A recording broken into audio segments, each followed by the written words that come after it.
Welcome to Sketchbook Legends. I'm your artist, Paul Hostetler. Today we're drawing Frog and Toad, the children's book characters created by Arnold Lobel. Now, Frog and Toad first appeared in the book Frog and Toad Are Friends, published in 1970. I think you can see the times in Lobel's style. The greenery in his drawings is fat and lush. The characters are sort of rounded and outlined with a scratchy pen, and the simple designs are reminiscent of the works of Peter Max, Milton Glaser, and Tomi Ungerer. But while the stories told by those illustrators are often bombastic Technicolor affairs with freewheeling, morally ambiguous characters that like to cause mayhem, Lobel tones it down for Frog and Toad. His attitude mirrors contemporaries like Sesame Street, Mr. Rogers, and President Jimmy Carter in their gentle but honest approaches to resolving conflict. Each story, each Frog and Toad story is colored not in bright psychedelic tones, but in gentle shades of brown and green.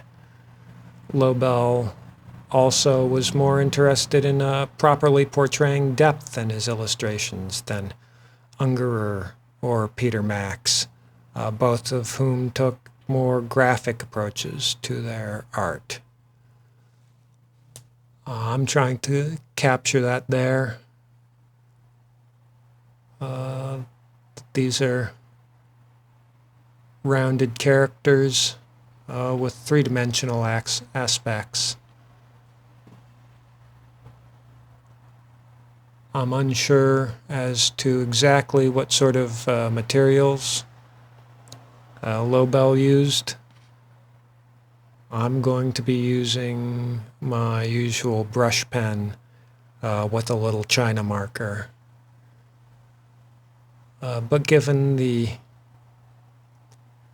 specificity of Lobel's character designs, I'm taking my time with the penciling stage.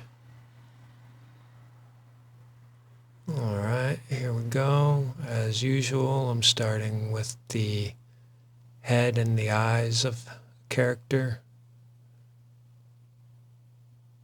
Now I'm drawing two characters here, and you may notice that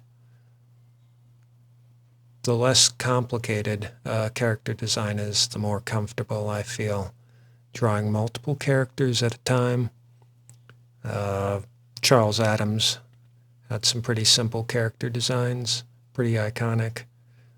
Frog and Toad are the same way.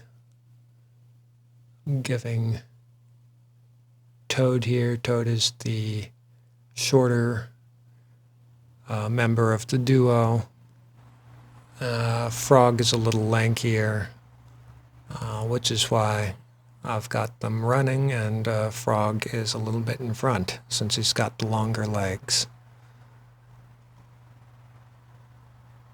Now, Lobel's stories can be described only as gentle in their approaches. There are 4 Frog and Toad books published over the course of 10 years. Each book contains 5 short stories chronicling the friendship of the two titular characters. And the worst that happens in any of them is a moment of embarrassment at an unfashionable bathing suit, or a momentary frustration at a lost button. The main theme of all of these stories is, of course, friendship. The two characters, Frog and Toad, are friends of the unbreakable lifelong relation type. Toad is a little more uptight and insecure, and Frog is a little bit more boisterous and loose. but they fit together like apple pie and cheddar cheese. And even when Toad's neuroticism makes Frog literally bang his head against a wall, the stability of their relationship is never called into question. Now, you may get a sense of the scenario I'm drawing here already. It's got Toad with an armful of blueberries, and in a minute or two you'll see Frog holding a purloined top hat. I'm drawing them a little more rambunctious than they appear in the books. Sort of like Merry and Pippin in Lord of the Rings. These two, maybe in their younger days, as troublemakers, where they've clearly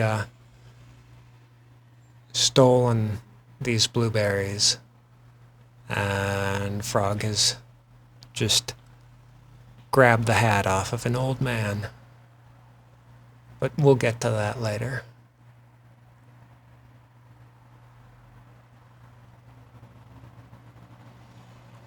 You may notice some similarities in the design of Frog and Toad with Kermit the Frog, who was invented roughly the same time, but as far as I know, completely independently.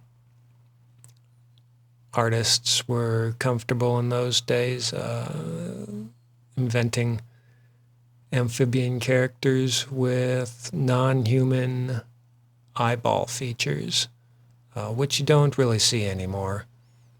The characters in something like Avatar are very human and kind of reptilian or amphibian, but they all have human-style eyes.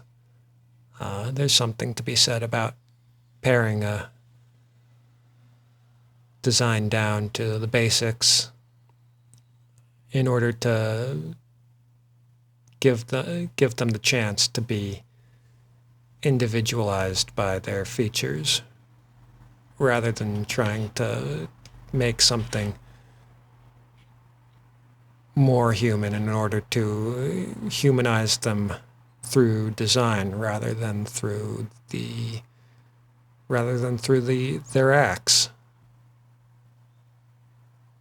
I always thought it was interesting how Frog and Toad are miniature creatures. They're anthropomorphized, meaning that they've got a human-like attributes, but they're still portrayed as living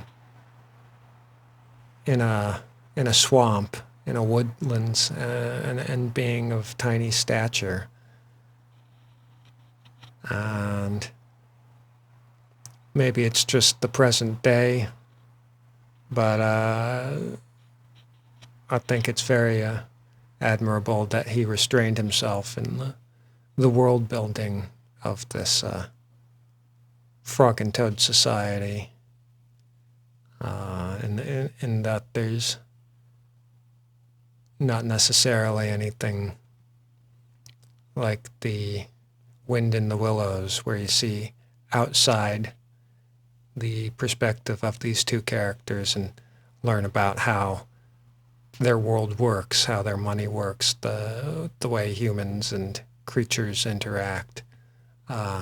He doesn't have to, given the simplicity of these stories, given that they're all less than 20 pages long, and so he doesn't. I feel like that's the sort of restraint that might go lost if Lobel tried to make these same sort of stories nowadays.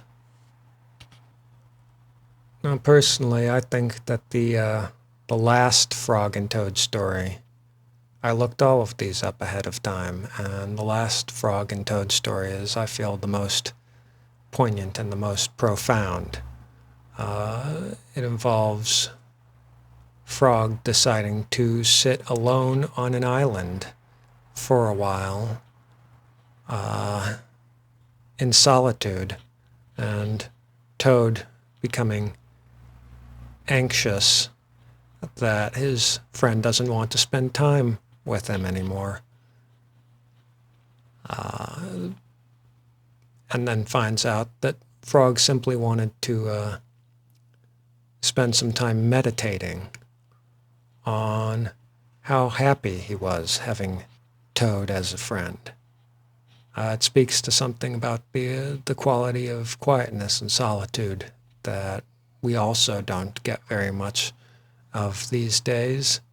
And it makes me think of the Kurt Vonnegut Jr. quote. He came up with the mantra I think of often. When things are going sweetly and peacefully, and I'm starting the quote now, when things are going sweetly and peacefully, please pause for a moment and then say out loud, if this isn't nice, what is? And I think that's an extremely important thing to do, is to recognize when you are, in fact, happy, because happiness does not last forever, and it's important to notice when it does happen, because the feeling is usually momentary.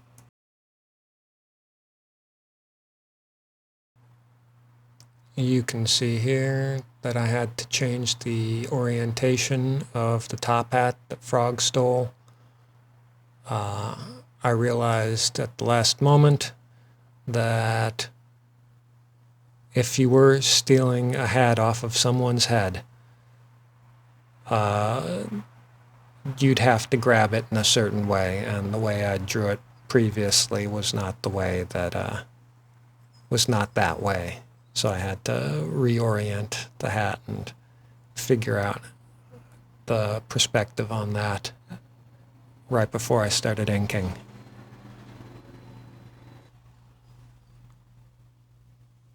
Of course, there's no talking about Frog and Toad without mentioning the fact that Arnold Lobel was gay and declared himself so openly in the mid-1970s. By that point in his life, he had a wife and 2 kids who were, by all accounts, as supportive as anyone could be expected to be. This was in the middle of,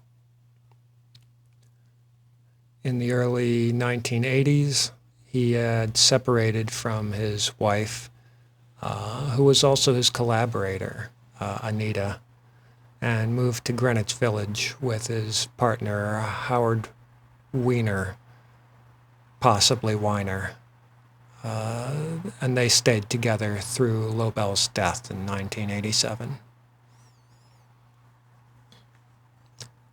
And art reflecting life, it's very easy to read Frog and Toad as a gay couple. They're very sweet together, and whether the two share platonic or romantic love, the chemistry really doesn't change at all. Lobel has said that Frog and Toad were 2 different aspects of his own personality, and his own daughter Adrienne claims that part of the book's success is that Frog and Toad are a positive portrayal of a gay couple. I think it's worth mentioning that Lobel himself did not come out until after all 4 Frog and Toad books were published. By that point in his illustration career, he'd kind of run out of fuel making children's books based on what he thought children would like to read. Frog and Toad began a creative cycle where he had to start digging into his own life experiences for stories, which was a process he did not necessarily enjoy.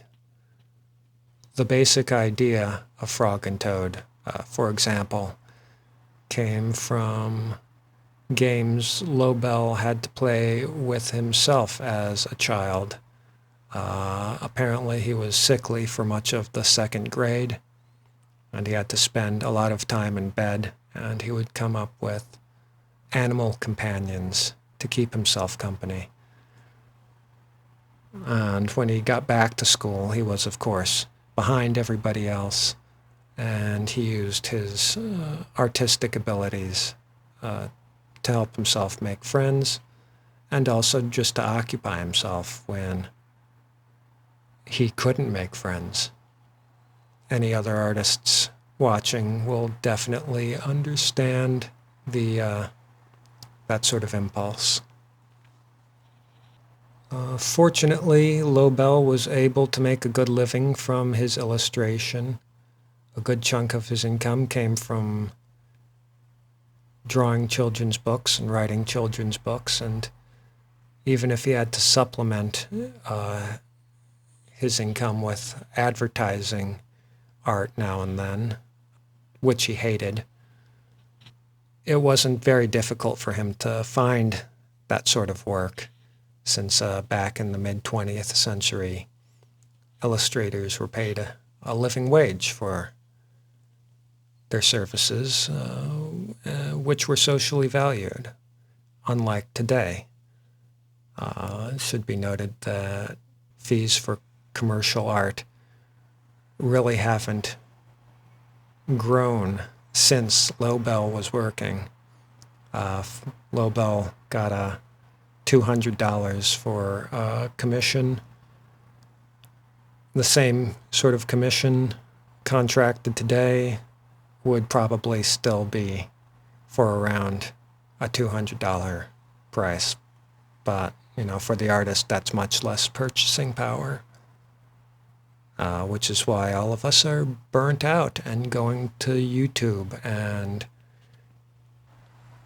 no, there's not a lot of shading in Lobel's artwork, at least in the Frog and Toad books. He uses a lot of flat color.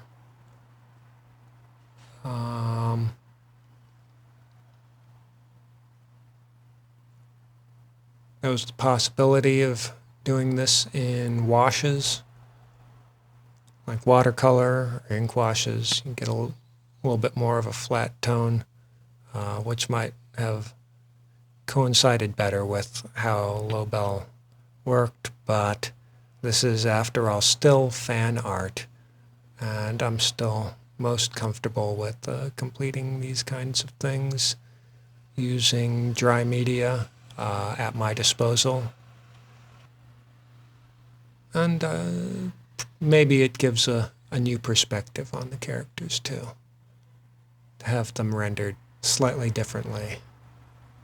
There's, in fact, a Frog and Toad cartoon show, I think, on Apple TV. So mine will be the third version of Frog and Toad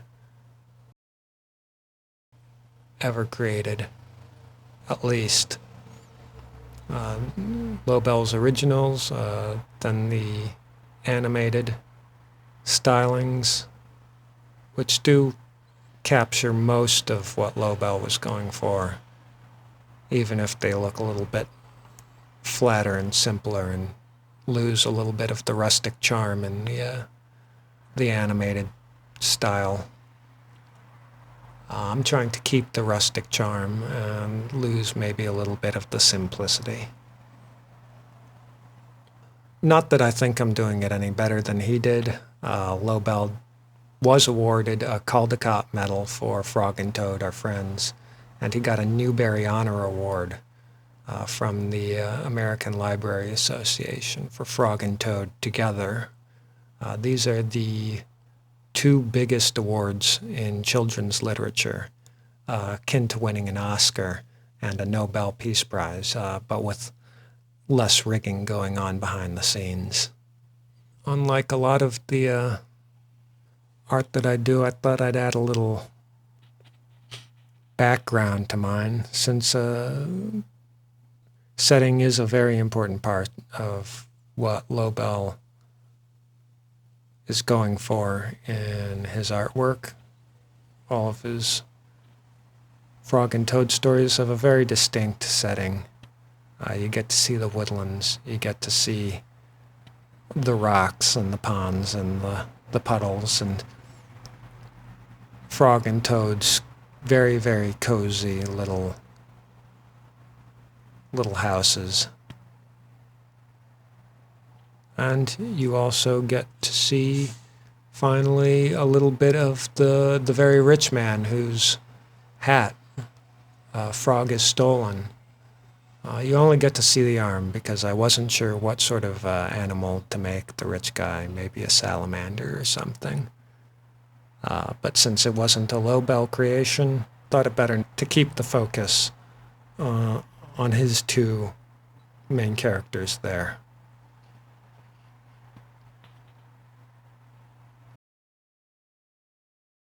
And that's Frog and Toad. If you like what you saw today, use your finger or your mouse to click on the like button right below this video. If you want updates and notifications on new videos, you can use the subscribe button. That would be very helpful in subscribing to the channel. And if you want to see more of my art and comics and videos, you can check me out on Patreon. These videos are posted there before they go live here on YouTube. If you just want to listen to me complain about politics and see what sort of art I like, you can check me out on Blue Sky at phostetlerart, all one word. Link below. My Patreon handle is the exact same thing. Thanks for watching. Stay sketching, stay legendary. See you next time.